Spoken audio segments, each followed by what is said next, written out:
നടി ഷക്കീലയെ അവരുടെ വളർത്തുമകളായ ശീതൾ ക്രൂരമായി മർദ്ദിക്കുകയും നിലത്ത് തള്ളിയിടുകയും ചെയ്തത് വലിയ രീതിയിൽ തന്നെ വാർത്തയാകുകയും സിനിമാ ലോകത്ത് വലിയ ചർച്ചകൾക്ക് വഴിവെക്കുകയും ചെയ്തിരുന്നു.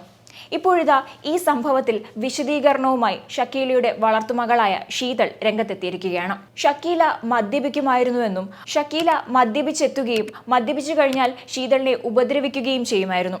മദ്യപിച്ചാൽ തന്നെ അടിക്കാറുണ്ടെന്നും അങ്ങനെ അടിച്ചപ്പോൾ താൻ തിരിച്ചടിക്കുകയായിരുന്നു എന്നുമാണ് ശീതളിന്റെ വിശദീകരണം. എന്നാൽ ഷക്കീല നൽകിയ പരാതിയിൽ തന്റെ വളർത്തുമകളായ ശീതൾ തന്നെ ക്രൂരമായി മർദ്ദിക്കുകയും നിലത്ത് തള്ളിയിടുകയും ഇറങ്ങിപ്പോകുകയും ചെയ്തുവെന്നാണ് പറയുന്നത്. ഈ സംഭവത്തെ തുടർന്ന് ഷക്കീലയെ ആശുപത്രിയിൽ പ്രവേശിപ്പിക്കുകയും ചെയ്തിരുന്നു. ഷക്കീലയെ മാത്രമല്ല, ഷക്കീലയുടെ അഭിഭാഷകയെ കൂടി ക്രൂരമായി മർദ്ദിച്ചുവെന്ന് പരാതിയിൽ പറയുന്നുണ്ട്. ചെന്നൈയിലെ കോടമ്പക്കം ഇന്ത്യ കോളനിയിലെ വീട്ടിൽ വെച്ചായിരുന്നു ഈ ഒരു സംഭവം നടന്നത്. ഇവിടെ വെച്ചാണ് വളർത്തുമകളായ ശീതളും ഷക്കീലയും തമ്മിൽ തർക്കമുണ്ടായത്. വാഗ്വാദം രൂക്ഷമായതിനൊടുവിൽ ശീതൾ മർദ്ദിക്കുകയായിരുന്നു. ശനിയാഴ്ച വൈകിട്ട് നടന്ന സംഭവം ഷക്കീല സുഹൃത്തിനെ അറിയിച്ചതോടെയാണ് പുറം ലോകം അറിഞ്ഞത്. ഷക്കീല തങ്ങളെ ആക്രമിച്ചെന്ന് കാണിച്ച് ശീതളിന്റെ ബന്ധുക്കൾ പോലീസിൽ പരാതി നൽകിയിട്ടുണ്ട്. വഴക്കിനിടെ ഷക്കീലയെ ശീതൾ ആക്രമിക്കുകയും നിലത്ത് തള്ളിയിട്ട ശേഷം വീട്ടിൽ നിന്ന് ഇറങ്ങിപ്പോവുകയും ചെയ്തുവെന്നാണ് റിപ്പോർട്ടുകൾ പുറത്തു വന്നിരുന്നത്. തുടർന്ന് പ്രശ്നം പരിഹരിക്കാനായി വിളിച്ച അഭിഭാഷകയെ ശീതൾ അധിക്ഷേപിച്ച് സംസാരിച്ചുവെന്നും വീട്ടിലെത്തിയ ശീതളും ബന്ധുക്കളും അഭിഭാഷകയെ മർദ്ദിച്ചുവെന്നുമാണ് ആരോപണം. സംസാരത്തിനിടെ ഷക്കീലയുടെ തലയിൽ ട്രേ കൊണ്ട് അടിച്ചുവെന്നും ശീതളിന്റെ അമ്മ അഭിഭാഷകയുടെ കൈ കടിച്ചു മുറിച്ചുവെന്നും പോലീസിന് നൽകിയ പരാതിയിൽ പറയുന്നുണ്ട്. നടന്ന സംഭവത്തെക്കുറിച്ച് ശീതൾ പറയുന്നത് ഇങ്ങനെയാണ്. പോലീസിൽ വ്യാജ പരാതി നൽകുമെന്ന് പറഞ്ഞ് തന്നെ ഭീഷണിപ്പെടുത്തിയതായും പ്രശ്നം സംസാരിച്ചു തീർക്കാനും ക്ഷമ പറയാനും പോലീസ് നിർദ്ദേശിച്ചതനുസരിച്ച് ആ പ്രശ്നം തീർന്നിരുന്നതാണെന്നും എന്നാൽ ഷക്കീല വീണ്ടും പരാതി നൽകുകയും അതിനാൽ താനും കേസ് നൽകിയിട്ടുണ്ടെന്നുമാണ് ശീതൾ പറഞ്ഞത്. അതേസമയം ഷക്കീലയുടെ പരാതിയിന്മേൽ പോലീസ് കേസെടുക്കുകയും ഷക്കീലയുടെ മൊഴി രേഖപ്പെടുത്തുകയും ചെയ്തിട്ടുണ്ട്.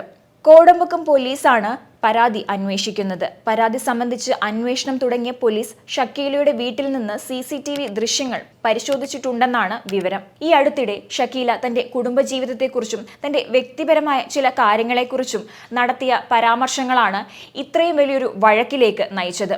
കുറച്ചു നാളുകൾക്ക് മുൻപ് ഷക്കീല ഒരു തമിഴ് മാധ്യമത്തിന് നൽകിയ അഭിമുഖത്തിൽ ഷക്കീല പറഞ്ഞ വാക്കുകൾ ഇങ്ങനെയാണ്. എൻ്റെ ചേട്ടൻ്റെ രണ്ടാമത്തെ മകളെ 6 മാസം പ്രായമുള്ളപ്പോൾ മുതൽ ഞാനാണ് വളർത്തുന്നത്. എൻ്റെ മകളാണെന്ന് എല്ലാവരും പറയും. അത്രയധികം ഇഷ്ടമാണ്. അവളുടെ അമ്മയുടെ സ്വഭാവം ശരിയല്ലായിരുന്നു. കുട്ടികളെ അവർ ഉപേക്ഷിച്ചു പോയതാണ്. എനിക്കെല്ലാം ആ മകളായിരുന്നു. ശീതളെന്നാണ് മകൾക്ക് നൽകിയ പേര്. മരിച്ചുപോയ തൻ്റെ ചേച്ചിയുടെ പേരാണത്. അതിനാൽ പേരെടുത്ത് വിളിക്കില്ല. ഒരു ദിവസം എന്തോ കാര്യം സംസാരിക്കവേ അമ്മയെ നിനക്ക് ഇഷ്ടമാണോ എന്ന് മൂത്ത മകളോട് ചോദിച്ചു. ഇഷ്ടമാണെന്ന് അവൾ പറഞ്ഞു. എനിക്കും ഇഷ്ടമാണെന്ന് ശീതളും പറഞ്ഞു. ഇന്ന് വരെയും അമ്മയോട് അവർ സംസാരിച്ചിട്ടില്ല. അമ്മ വന്ന് നിന്നാലും സംസാരിക്കാറില്ല. എന്നാൽ അമ്മയെ ഇഷ്ടമാണെന്ന് പറഞ്ഞപ്പോൾ ഞാൻ വല്ലാതെ കരഞ്ഞു. അവരുടെ അമ്മ ഒളിച്ചോടിപ്പോയതുമൂലം എൻ്റെ ചേട്ടൻ മദ്യപിച്ച് മരിച്ചു. അക്കാര്യം അവർക്ക് അറിയില്ലായിരുന്നുവെങ്കിൽ ഓക്കെ. പക്ഷേ അവർക്കറിയാം. ഒരു മകളെ IPS ആക്കാനും ഒരാളെ IAS ആക്കാനും ഞാൻ അവരെ പഠിപ്പിക്കാൻ തീരുമാനിച്ചു. സ്കൂളിൽ ഞാനടച്ച ഫീസ് അവരുടെ അമ്മ തിരിച്ചു വാങ്ങി. കുട്ടികളെ പഠിപ്പിച്ചില്ല. അങ്ങനെ ഒരു അമ്മയെ ഇഷ്ടമാണെന്ന് പറഞ്ഞത് എനിക്ക് അംഗീകരിക്കാൻ പറ്റിയില്ല. ഷക്കീലയുടെ ഈ വാക്കുകളായിരിക്കാം ശീതളിനെ ചൊടിപ്പിച്ചത്. എന്തായാലും ഷക്കീലയും ശീതളും തമ്മിലുള്ള കുടുംബ പ്രശ്നവും വാക്കേറ്റവുമെല്ലാം വലിയ രീതിയിൽ തന്നെ സിനിമാ ലോകത്ത് ചർച്ചയായിരിക്കുകയാണ്.